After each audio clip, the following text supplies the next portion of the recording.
All right, so that was the fun part, getting to smash a bunch of stuff at the scrap yard, getting paid for recycling. Now we got to deal with the less fun part, the landfill.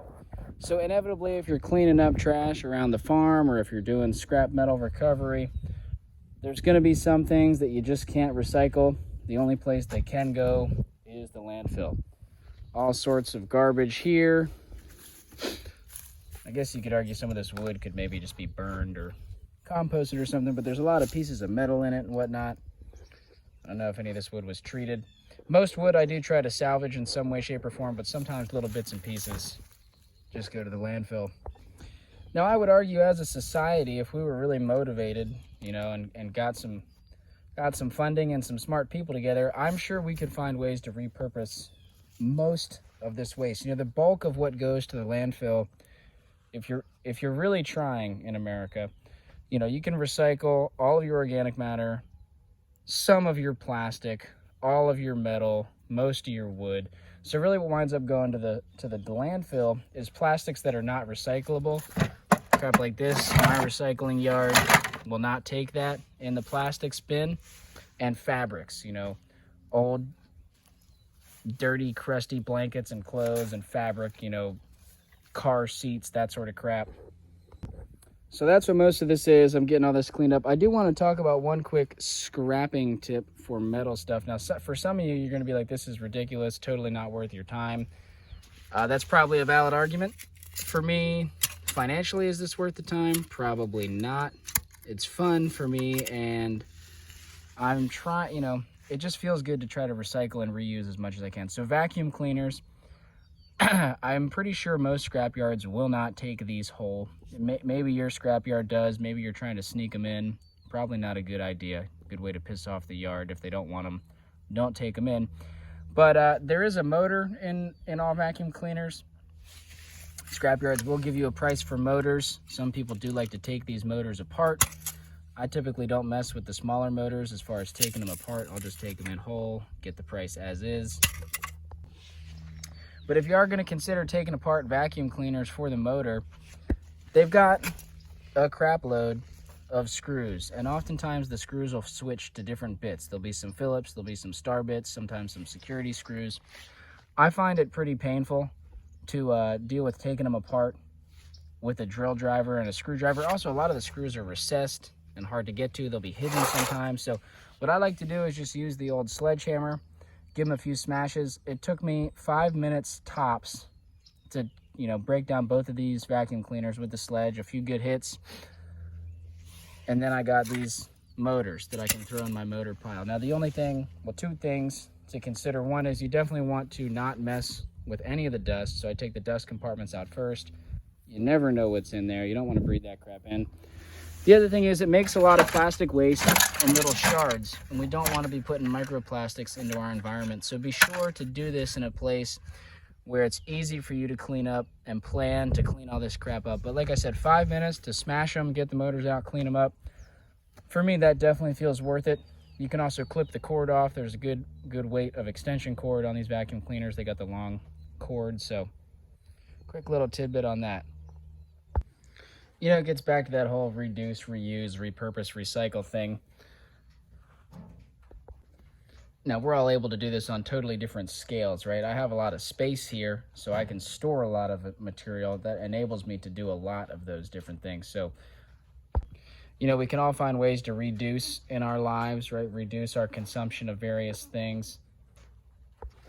We can all reuse to some extent, right? So I don't even know. Well, let's see. This was animal crackers. Somebody gave me this. I've been using it to hold cat food. I feed some of the barn cats around here, as you can see. I don't know where she's at right now. Usually she'll come around meowing when she hears the truck pull up. But, I like having cats around to help control the mice populations. When you're growing a lot of trees, that's important. We can get into cats in another video. There's some ecological concerns about having cats. But, repurpose, reuse. Oh, repurpose, that's the one I didn't talk about yet. I don't know, all this wood and stuff, I don't know if you want to call this reusing or repurposing, but I do collect a lot of scrap wood. These get turned into the air pruning beds and various structures. You can see there's a bed frame that I'm taking apart, repurposing for lumber. I keep old pieces of pipe around. You never know You know, you can cut them in half and use them as makeshift gutters. There's all sorts of water projects they could be useful for. I've got some old windows, this old chair. Now there's limits to this, right? All these kitty litter buckets, you can use these same as you can use a 5-gallon bucket. They're a little bit less sturdy, but they work and they're free. Old bucket lids. There's a limit to this, right? If you go too far, you know, you can quickly turn into a hoarder and your space becomes unusable because you've got too much junk laying around that you're never going to use. But realistically, this is all stuff that I am going to use. You know, this pile of wood was almost twice as tall like 6 months ago. I've been whittling through this wood. The pipes I'm probably going to use. You know, I do want to establish some rainwater collection systems, so the pipes are good to have around. That chair may or may not, you know, I don't know. If I don't use that chair, I'll just, you know, use the lumber or burn it or something like that. The windows, who knows. But yeah, so there are limits to this stuff. You don't want to get too carried away and hoard, but I've got a ton of space, you know. I've got all these sheds. There's a lot of space here to be holding on to things that can be repurposed or reused. And then recycling, like we've been talking about with all the scrap metal. And sadly, the last thing is there's some stuff that just does have to go to the landfill. I just got this cart, which I'm sure now is going to be a feature or appearing or whatever in many videos to come. This is already, and just having it for 30 minutes has made my life significantly better. I am always moving around pots of soil, these little crates full of trees, buckets of scrap metal, buckets of trash. It's just really useful to have. You know, a wheelbarrow is nice for certain things, but this is so much lower and flat, no sides. I can put the sides on if I need to. This is huge for me. The reason I got it, I'm gonna have to move some of the air pruning beds. We'll see if I can make a video when I do it, but I'm gonna have to move the air pruning beds. I figured this might be an easy way we can just wheel this right next to them, pick them up, put them on the trailer, this little cart, and then wheel them over to a trailer attached to a truck if I gotta move them. I might have to move them to a different piece of land. So just figured this might be helpful for that. You can definitely look around. You can find these used. I don't really have any idea if there's one brand that's better than the other. I just got the one that was at the hardware store. But this is certainly a useful tool to have if you're doing any garden nursery stuff. Oh yeah, also on the recycling note, I do sort a lot of my recycling, partially because it's just I think it's a good habit to me, but also, you know, a big reason is that my recycling yard requires me to sort certain things. I know in a lot of parts of the country you can just throw glass, cans, cardboard, paper, all that stuff into one blue bin. Here we can't do that. I do have to separate out the glass from the paper, from the cans and all that stuff. So this is an accumulation of, you know, pickle jars and sauerkraut and soy sauce. This was like peanuts or something. That old coffee jug, that all goes in the glass. I just kind of hoard it all until I have a big load like this and then take it to the dump on dump day. You saw earlier in the video all this other various garbage going to the landfill. None of this is super exciting. You can see I got my metal soup cans over there. Okay, last thing on the topic of reusing. You know, a lot of the times if you're going around looking for scrap metal, which I don't do a ton of, but you know, anytime I'm going to town to go to the store, I do take a quick little drive through some of the neighborhoods. I found this commercial coffee maker sitting out by the curb. Somebody was getting rid of it. Turned it on, works just fine. These are really expensive, brand new. This one's a little old, but like I said, it works great. So I'm gonna try to sell this to someone or give it to someone who's gonna use it. I didn't know what the heck this thing was. It's called an optical duplicator. I guess it's for like copying DVDs in high quality. It's got, you know, it's kind of like a high quality computer, but specifically just for copying DVDs. So we'll try to find a home for that. These are both really high value items that, you know, luckily the person left them out by the street where people could come and grab them. They didn't put them right into a dumpster to go straight to the landfill. So someone like me can come along and try to be the middle person, I guess, and get this into somebody else's hands, keep it in use instead of just trashing it. If they were broken, obviously, you know, we could take this apart and recycle it for scrap metal, recycle that for electronic waste, the circuit boards and whatnot. There's also this VHS player. which I may be able to sell or give to somebody who wants to use it. There's still some people that are into VHS stuff. So, and I guess, well, one other thing, you know, you saw me throwing away some of those microwaves. I do sometimes take parts out of microwaves because, you know, if the microwave breaks, some people, this is rare, but some people are into repairing the microwave, replacing it. And so if you have an old microwave, they're not making new parts for it anymore. You can sell these on eBay, you know, if you get the model number, right? So I figured, you know, we'll list that, we'll see. I'm not trying to get rich doing it, but, you know, if I'm getting paid to recycle some of this stuff, get it into people's hands that are going to reuse it, that motivates me to keep doing it, and keeps older stuff in circulation and functioning longer. It means there's less need to create new things, less need for mining and manufacturing, and just generally, that's good stuff. And just because I'm feeling like talking about scrap, here's some stainless I got the other day. I think it used to be a boat rack. A friend gave this to me cleaning up their place. This is non-magnetic stainless, so you get a higher value for this at the scrapyard. But there's little pieces like this little guy, this rivet, right? This screw. These are magnetic, okay? And so there's also this piece of plastic, which I got to take off. Because those are magnetic, I could take this all in and I would get a lower value because it's dirty. It's got the iron mixed in. It's also kind of long. Typically anything, well, I don't know. They might not hit me with oversized for this, but they might because of the length and shape of it. But if I come in with an angle grinder and just make a few cuts, I could clean this up, get a higher price for it. We'll see if I have the time. It's always a fine line between spending too much time cleaning stuff up and you know, not really getting paid for your time versus certain things. Cleaning them up and getting a higher price can actually be very lucrative and worth your time. So I think I might cut these up with the angle grinder. We'll see how fast I can rip through them. Feels worth it to me, but I don't know. Is this really worth it in this instance? I'm still learning, and like I said, you know, it is enjoyable for me to do it. So another example here. Here's a piece of steel pipe. Little piece of brass right here. You know, it's going to be dirty brass no matter what. I'm not going to be able to get this pipe to unscrew. I think it's too seized up in there. But if I come in with an angle grinder, get a little piece of dirty brass, that's pretty quick. Throw it in the dirty brass pile. That feels worth it to me. Anyway, I'm going to go get these home, get them listed on eBay. I got to weigh them, measure them, get them listed. That does take time, right?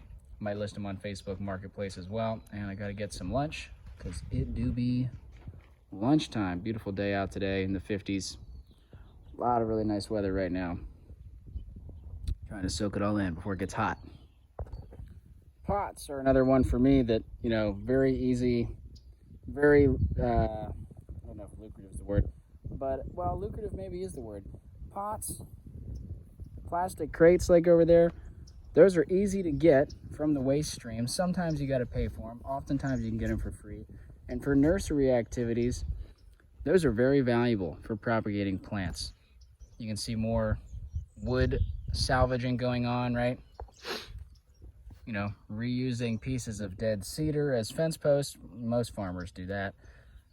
Makeshift little a gate out of old fencing and old 2x4s. Some of this wood, it's either warped or cracked or rotted, and I'm not really going to be able to use it for building projects, but what I will use it for is I might put down some cardboard in some of the pathways.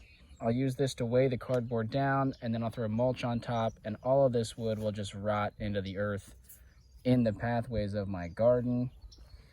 I've got these metal sticks from the tobacco curing barns. I hold on to these. They're useful as weights. You know, if I have a tarp over something, they can be useful as weights just to have around, a few of them.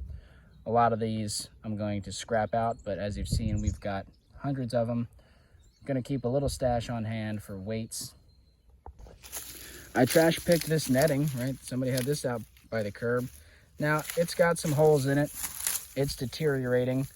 I don't love this stuff. The smaller stuff like this does give me some concerns. I'm a little concerned about snakes and birds getting tangled up in it, but this stuff is pretty stiff. I don't think a bird... There's some of this stuff that's really flimsy and easy for animals to get caught up in. My hope is that this will not be that, but it's making a good little structure to do some leaf composting in. Buckets have a huge usefulness for me. Seed storage, you've seen me sorting scrap metal in them. They hold trash. You've seen me use them in the nursery for carrying around buckets of water to hydrate trees as I'm taking bare root trees in and out of the beds and whatnot. Same with these totes. These are super useful for all sorts of seed saving activities. Here's what used to be a dog cage. It's now a makeshift drying rack for these gourds. They're getting there, on their way. I think most of these are gonna make it. Anyway, I hope it doesn't seem like I'm trying to brag about, oh, look at all this recycling and reusing I'm doing.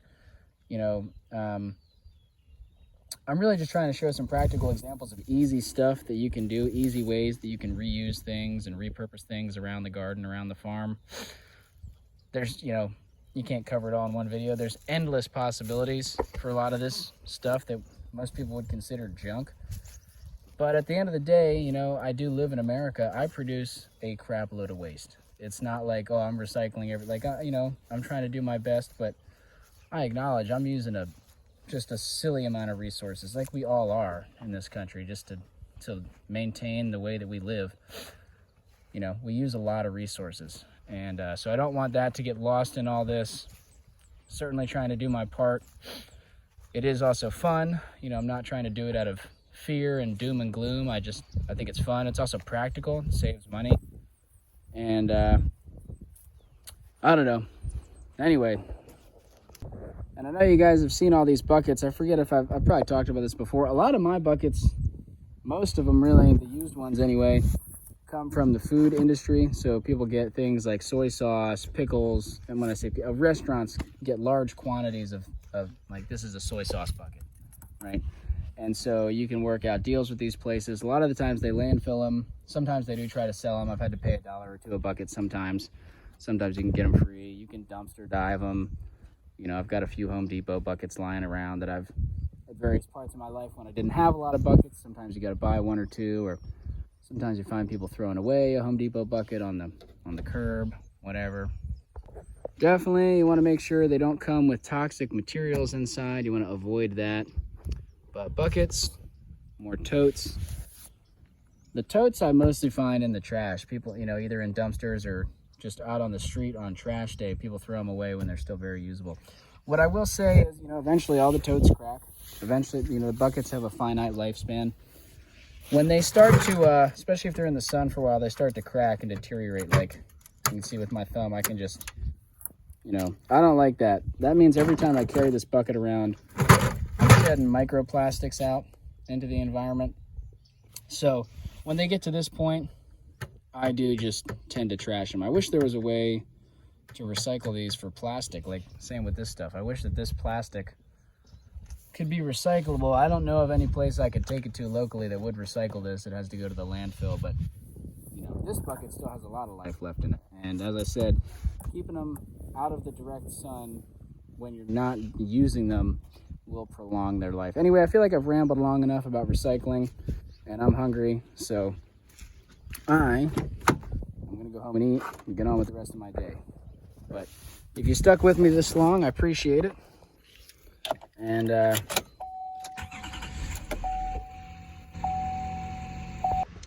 anyway, after this, it'll probably be back to a lot more gardening and nursery stuff as far as content goes. There's still certainly recycling and scrap and trash work to do around the farm, but I've made a big dent, and I'm gonna be, I think, refocusing my efforts back to nursery stuff. As I've said, I think in some other videos, I'm probably gonna have to be moving the nursery. There's a lot of flux and change going on in my life right now, so that's taking a lot of time, and we'll see. Some of that process might make it into the videos, but either way, I think I'm going back into more nursery gardening content here for the next upcoming videos. But we'll see where it goes. Anyway, thanks for tuning in.